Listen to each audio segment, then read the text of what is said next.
My name is Eden Daniel, and I'm the Vice President and President-elect of Smith County High School FCCLA. I, along with my partner Jordan Gutierrez, led our chapter service project this year for an organization called the Emmanuel House. The Emmanuel House is a nonprofit shelter for women and was founded June 1st, 2006. There was a large need in our community for women who were released from incarceration, removed themselves from abusive relationships, or were homeless to have somewhere safe to learn life skills and continue their healing. The Emmanuel House has helped many women become productive members of the community. Unfortunately, it was forced to close its doors in 2017 due to lack of funding. In 2019, the Emmanuel House reopened but faced several obstacles. Their fighting spirit allowed them to overcome the many challenges. But in March 2020, the house was hit by its biggest obstacle to date, COVID. The retired individuals who volunteered their time driving the ladies to meetings and doctor's appointments could no longer do so. The women who volunteered daily to watch the children were not allowed to enter the house. Due to the governor's executive orders, many of the women took much longer than expected to find employment. 1/3 of the house's budget comes for the ladies paying rent. While their rent requirement is very low, it adds up quickly when the rent is missed. The stress on the women become very apparent as they attempt to play catch-up. The Emmanuel House became the recipient of Smith County's River City Ball's fundraiser, but the ball was postponed until spring 2021. The needs of the house began to pile up. They had more women enrolled in the program than ever. More women were regaining custody of their children, which were now living in the house as well. Physical and monetary donations were at an all-time low.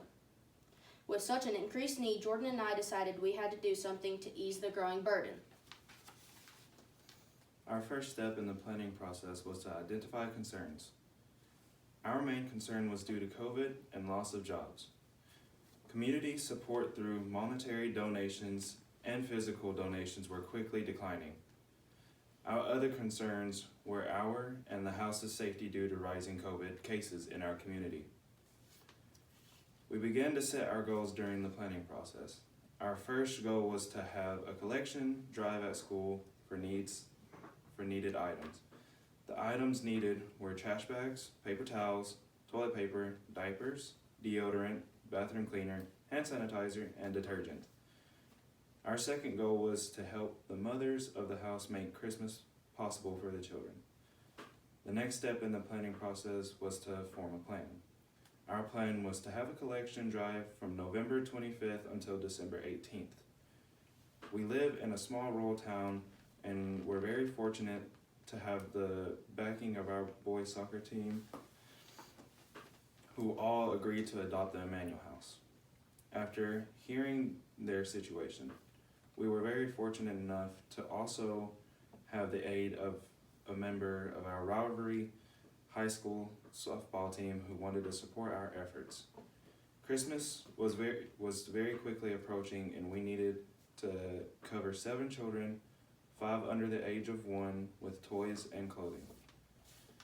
We then acted, which is the 4th step of the FCCLA planning process. For the month of December, we encouraged and posted the daily needs for the house on social media and around the school. We were given a drop-off date by the soccer team head coach who had been collecting items donated by the boys. Eden and I arrived at the soccer field on December 9th to pick up the donations. The head coach, being a former police officer, had connections with our county shop and cop program and placed the 3 oldest children on the wish list to receive a shopping spree and food from our local Walmart. Eden and I were scheduled to drop off all the donations on December 18th, but unfortunately, our school was shut down for 2 weeks due to rising COVID cases among teachers and students. Jordan and I, along with a representative from the softball team, were finally allowed to enter the house on January 31st. The ladies gathered in the backyard helping us unload a very full van. They didn't care that it was late. The ladies only cared that we hadn't forgotten about them. We spent over an hour loving on the babies, playing with the children, and visiting with the ladies, hearing the stories and triumphs through this very difficult time. We knew we had to continue to help these courageous women. On February 12th, the boys soccer team will be having a fundraiser for their team, smoking fresh Boston Butts. Several members of the community have purchased one to be donated to the Emmanuel House. Our human services classes will be making homemade pies and sides that will be dropped off that evening to the ladies. We are also fortunate to have a monetary donation to present to the house. The director of the Emmanuel House also shared plans for a fundraiser in March called the Taste of River City. At this fundraising event, members of the community will purchase a ticket entitling them to a personal soup bowl to sample food and soups provided by local churches and restaurants. There will be a silent auction with various items and opportunities donated by local businesses. We have been asked to participate and have had several members of the boys soccer team and softball teams to volunteer their time as well.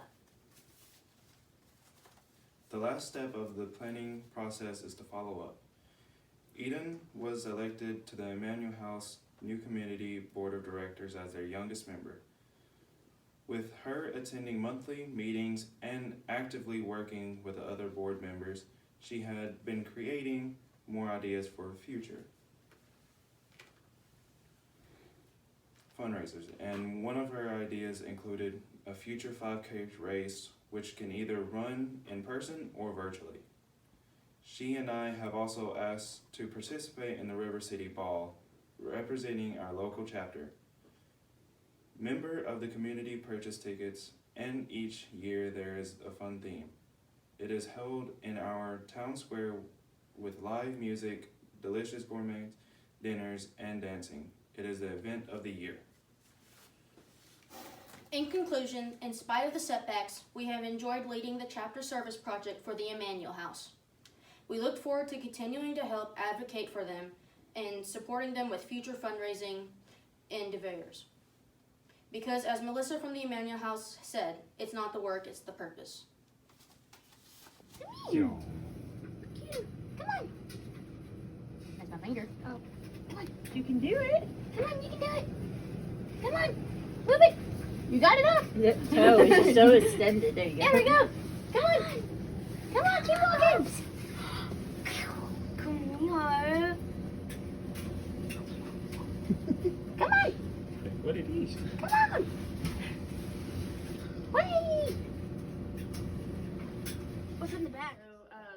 So, the donations when we get them, they help a lot because, like, even though if we do have jobs, even if our rent may be cheaper than what normally would be, it takes off a lot of the burden or the stress that we would have on buying things like the laundry detergent or extra diapers or like the toilet paper and stuff, because we still have fines, we have debts we have to get out of. I had to pay over $1,800 for my license, like, for example, and since being here I was able to get a license and vehicle, but donations just help because it takes off like a lot of the stress for us. Extra things that we would have to get, we greatly appreciate them, and like the kids love them when we get them too, so they get to go through.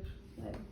And like a lot of us when we get here are coming straight out of jail or rehab and have nothing, no clothes at all, and just not used to having things. And within a day, you know, we could fill our closets up and, you know, feel like we have things that comfort us for going so long without. Mm-hmm. And we have the ability to save for our future, for our kids, and just feel we actually have a purpose in what we're doing rather than just living in the daily struggle.